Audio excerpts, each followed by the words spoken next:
Pertanyaannya, kenapa malam Maulid lebih utama, lebih mulia dan lebih agung daripada Lailatul Qadar? Padahal Lailatul Qadar adalah malam turunnya para malaikat. Lailatul Qadar adalah malam yang lebih utama daripada 1000 bulan. Tapi kenapa malam Maulid lebih unggul, lebih utama dan lebih mulia daripada Lailatul Qadar? Al-Imam Al-Qastallani radhiyallahu an, beliau menjawab dalam kitab beliau bahwasanya malam Lailatul Qadar lebih utama, lebih mulia dan lebih agung serta lebih unggul daripada Lailatul Qadar karena 3 sebab, karena 3 perkara. Yang pertama, malam Lailatul Qadar adalah malam Lailatul Qadar adalah malam turunnya para malaikat, malam adanya malaikat di muka buminya Allah Subhanahu wa taala. Sedangkan malam Maulid, sedangkan malam kelahiran Nabi adalah malam adanya Nabi Muhammad di muka buminya Allah. Adanya Nabi Muhammad, adanya Rasulullah sudah tentu lebih utama, lebih mulia dan lebih agung daripada adanya para malaikat. Itu yang pertama. Yang kedua, malam Lailatul Qadar adalah malam yang dimana pada malam tersebut adalah anugerah Allah untuk baginda Nabi besar Muhammad sallallahu alaihi wasallam. Sedangkan malam Maulid, malam kelahiran Nabi adalah malam sosoknya, malam lahirnya sosok yang diberikan anugerah tersebut, yaitu malam lahirnya Nabi Muhammad sallallahu alaihi wasallam. Berarti kalau bukan karena maulidnya Nabi, kalau bukan karena lahirnya Nabi, tidak akan pernah ada yang namanya Lailatul Qadar. Bahkan kalau bukan karena kelahiran Nabi, tidak akan ada hari-hari yang mulia dalam Islam. Tidak akan ada Idul Fitri, tidak akan ada Idul Adha, tidak akan ada Nuzulul Quran, tidak akan ada Fathul Makkah, tidak akan ada Ramadan, tidak akan ada iman, Islam, takwa, ilmu, amal, zuhud, ibadah, qanaah. Tidak akan ada itu semua kalau bukan diawali daripada hari kelahiran baginda Nabi besar Muhammad sallallahu alaihi wasallam. Oleh karenanya saudara-saudara, kita duduk pada malam hari yang mulia ini untuk memuliakan dan mengagungkan kelahiran Nabi. Kita duduk di sini bergembira dengan lahirnya baginda Nabi besar Muhammad sallallahu alaihi wasallam, bergembira dengan lahirnya Nabi yang suruh, yang memerintahkan bukan para ustadz, bukan para kiai, bukan para habaib, bukan para ulama, bukan para aslafun saleh, bukan para tabi'in tabi'in, bukan para tabi'in, bukan para sahabat, tetapi yang memerintahkan bergembira dengan lahirnya Nabi adalah Allah Subhanahu wa taala. Sebagaimana dalam Al-Qur'an Allah Subhanahu wa taala berfirman, "Qul bi fadlillah wa bi rahmati fabidzalika falyafrahu." Katakanlah dengan karunia Allah dan dengan rahmat Allah, maka dengan karunia dan rahmat tersebut falyafrahu, hendaklah mereka bergembira dengan adanya karunia dan rahmat Allah Subhanahu wa taala. Apa karunia Allah? Apa rahmat Allah? Dalam kitab-kitab tafsir dijelaskan oleh para mufassir, dijelaskan oleh para ulama-ulama ahli tafsir, sebagaimana dijelaskan dalam kitab tafsir Jami'ul Bayan Al-Imam Ibnu Jarir At-Tabari, dijelaskan juga dalam kitab tafsir Ma'alimut Tanzil Al-Imam Baghawi, tafsir Madarikut Tanzil Al-Imam An-Nasafi, tafsir Anwarut Tanzil Al-Imam Baydawi, tafsir Kabir Al-Imam Fakhruddin Ar-Razi, tafsir Ad-Durrul Manthur, tafsir Bil Ma'thur Al-Imam As-Suyuti, tafsir Jalalain Al-Imam Jaluddin Al-Mahalli, dan diteruskan oleh Al-Imam Jaluddin As-Suyuti bahwasanya rahmat Allah, karunia Allah adalah ilmu. Karunia Allah ada yang berkata iman, ada yang berkata Islam, ada yang berkata Al-Quran. Rahmat Allah ada yang berkata iman, ada yang berkata Islam. Akan tetapi dalam ayat yang lain Allah berfirman, wa ma arsalnaka illa rahmatan lil alamin.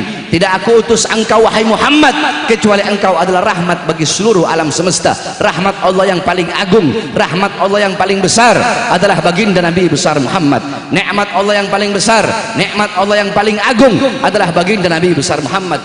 Jikalau kalian bertanya mungkin kepada seluruh para ulama, para ustadz, para kiai dari ujung barat sampai ujung timur, bahkan banyak di panggung-panggung dakwah, di panggung-panggung ceramah, banyak para khutbah, banyak para orang-orang yang suka ceramah, mereka selalu di awal ceramahnya mengatakan kita bersyukur kepada Allah atas nikmat yang paling besar, yaitu iman, yaitu Islam. Banyak para penceramah, para ustadz, para kiai yang berkata seperti itu.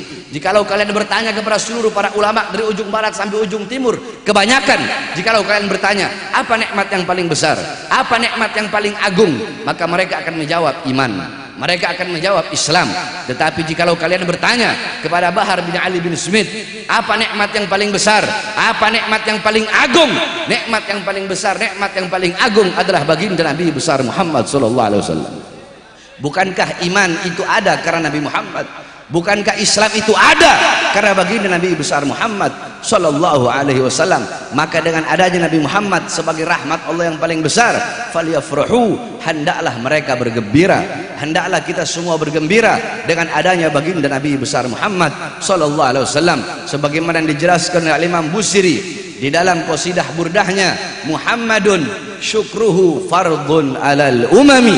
Muhammad, bersyukur dengan adanya beliau, bersyukur dengan lahirnya beliau, wajib bagi setiap umat untuk bersyukur dengan adanya baginda Nabi besar Muhammad sallallahu alaihi wasallam. Saudara-saudara, jangankan bersyukur dengan adanya Nabi, jangankan bersyukur dengan lahirnya cahaya alam semesta, yaitu baginda Nabi besar Muhammad sallallahu alaihi wasallam. Kita berpuasa pada hari Asyura, puasa tersebut menjadi ibadah sunnah yang tidak pernah ditinggalkan oleh baginda Nabi besar Muhammad sallallahu alaihi wasallam.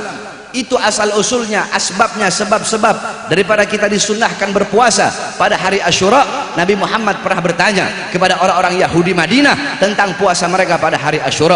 Mereka menjawab, kami berpuasa pada hari Asyura karena kami bersyukur kepada Allah, karena kami bersyukur dan berbahagia atas selamatnya Musa dari kejaran Fir'aun. Maka karena kami bersyukur kepada Allah, untuk mengungkapkan rasa syukur kami, untuk mengungkapkan kebahagiaan kami, maka kami pun berpuasa. Apa kata Rasulullah? Nahnu ahaqqu bi Musa minkum, kami lebih berhak atas Musa daripada kalian. Nabi Muhammad pun berpuasa dan memerintahkan kepada para sahabat untuk berpuasa pada hari Asyura sehingga menjadi ibadah sunnah. Saudara-saudara, berpuasa pada hari Asyura sunnah bagi kita umat Islam. Kenapa? Karena bersyukur dan bergembira atas selamatnya Nabi Musa dari kejaran Fir'aun menjadi ibadah sunnah bagi kita. Maka bagaimana kita bersyukur kepada Allah bukan hanya atas selamatnya Musa saja, akan tetapi atas selamatnya seluruh alam semesta berkat adanya baginda Nabi besar Muhammad sallallahu alaihi wasallam. Jikalau bergembira dan bersyukur kepada Allah atas selamatnya Fir'aun menjadi ibadah sunnah, atas selamatnya Musa dari kejaran Fir'aun menjadi ibadah sunnah, maka bagaimana kita bersyukur kepada Allah atas selamatnya seluruh alam semesta berkat adanya baginda Nabi besar Muhammad sallallahu alaihi wasallam. Bukankah dikatakan, fa kaifa tad'u ila dunya daruratuman laulahu lam tukhrajid dunya minal adami. Bagaimana mungkin Nabi Muhammad akan tertarik kepada kemewahan dunia, kejayaan dunia, kesenangan dunia, kemakmuran dunia, sedangkan kalau bukan karena Nabi, dunia tidak akan pernah keluar dari ketiadaannya. Dunia tidak akan pernah ada kalau bukan karena baginda Nabi besar Muhammad sallallahu alaihi wasallam. Karena Nabi Muhammad bukan hanya Nabi Musa, para nabi, para rasul, Nabi Allah Adam, Idris, Nuh, Saleh, Ibrahim, Ismail, semuanya selamat berkat baginda Nabi besar Muhammad sallallahu alaihi wasallam. Nabi Allah Adam alaihissalam, Allah terima taubatnya selama ratusan tahun, 450 tahun Allah belum terima taubat Nabi Adam. Nabi Allah Adam Allah turunkan di bawah kaki gunung Himalaya di India. Siti Hawa Allah turunkan di Jeddah. Iblis Allah turunkan di Basrah. 450 tahun Allah belum terima taubat Nabi Adam. Allah terima ketika di Mekah. Kenapa? Karena membawa nama baginda Nabi besar Muhammad sallallahu alaihi wasallam. Nabi Allah Adam terselamatkan berkat Nabi Muhammad. Nabi Allah Nuh Allah selamatkan dari banjir berkat Nabi Muhammad, karena dalam tulang sulbinya terdapat nur baginda Nabi besar Muhammad. Nabi Allah Ibrahim Allah selamatkan dari api Namrud, karena dalam tulang sulbinya terdapat Nabi Muhammad SAW, cahaya Nabi Muhammad. Nabi Allah Ismail alaihissalam Allah selamatkan dari penyembelihan Nabi Allah Ibrahim. Kenapa? Karena dalam tulang sulbinya terdapat nur baginda Nabi besar Muhammad. Para nabi, para rasul, bukan hanya Nabi Musa, Nabi Allah Ibrahim, bapaknya para nabi, bapaknya para rasul, Allah selamatkan berkat dalam tulang sulbinya terdapat nur baginda Nabi besar Muhammad.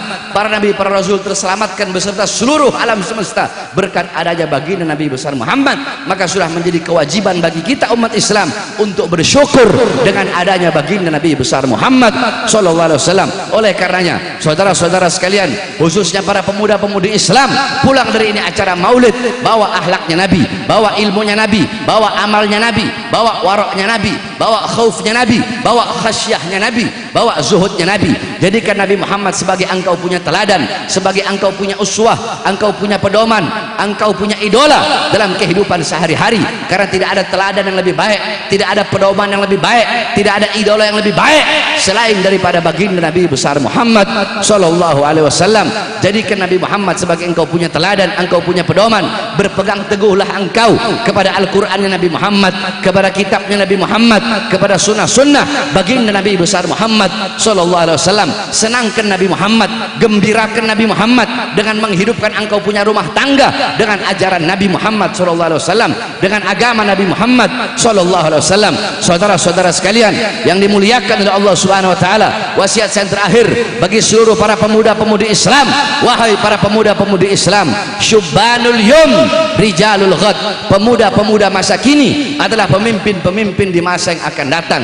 Baik buruknya bangsa, baik buruknya negara, baik buruknya agama ke depan tergantung daripada kalian, wahai para pemuda-pemudi. Jikalau pemuda-pemudinya baik, pemuda-pemudinya taat kepada Allah, pemuda-pemudinya patuh kepada Allah, pemuda-pemudinya mengikuti Al-Quran dan mengikuti sunnah-sunnah Rasulullah, mengikuti para ulama, mengikuti para as-salafus saleh, maka besok agama kita bakal dipegang oleh orang-orang yang baik, bakal dipegang oleh ulama-ulama yang lurus, bakal dipegang oleh ulama-ulama yang tidak bisa dibeli, ulama-ulama yang tidak bisa disogok, ulama-ulama yang tidak bisa disuap. Jikalau anak-anak mudanya baik ke depan, agama bakal dipegang oleh orang-orang yang baik, negara bakal dipegang oleh para pejabat-pejabat yang baik, para aparat-aparat yang baik. Tetapi kalau anak-anak mudanya rusak, jikalau para pemuda-pemudi rusak, pada pemuda-pemudi buta Al-Quran, tidak mengenal agama, jauh dari Allah, jauh dari Rasulullah, anak-anak mudanya melakukan maksiat, mungkarat, dolalat, sayyiat, mukhalafat, anak-anak mudanya mabuk-mabukan, anak-anak mudanya narkoba, anak-anak mudanya berjudi, anak-anak mudanya melacur, anak-anak mudanya pergaulan bebas, anak-anak mudanya buta agama, maka besok ke depan bangsa kita, negara kita bakal menjadi negara yang buruk, negara kita bakal jadi negara yang rusak, bangsa kita bakal menjadi bangsa yang rusak, agama bakal dipegang oleh orang-orang yang rusak. Oleh karenanya para pemuda-pemudi Islam harus menjadi pemuda-pemudi yang selalu berada di barisan paling depan untuk menyampaikan kebenaran. Jangan pernah engkau takut untuk menyampaikan kebenaran, jangan pernah engkau takut menyampaikan yang hak itu hak dan yang batil itu batil. Saudara-saudara, kebenaran adalah milik Allah dan Allah pasti akan memenangkan sesuatu yang menjadi miliknya. Saudara-saudara, kita tidak butuh kepada 1000 pemuda yang lembek, kita tidak butuh kepada 1000 pemuda yang tidak memiliki himmah, yang tidak memiliki ghirrah di dalam berjuang untuk agama, untuk bangsa dan untuk NKRI yang kita cintai. Kita tidak butuh kepada 1000 pemuda yang tidak memiliki rasa kecemburuan apabila bangsa dijajah, apabila bangsa dinista, apabila agama dinista, apabila agama dihinakan. Tetapi kita lebih memilih satu pemuda tetapi dalam hatinya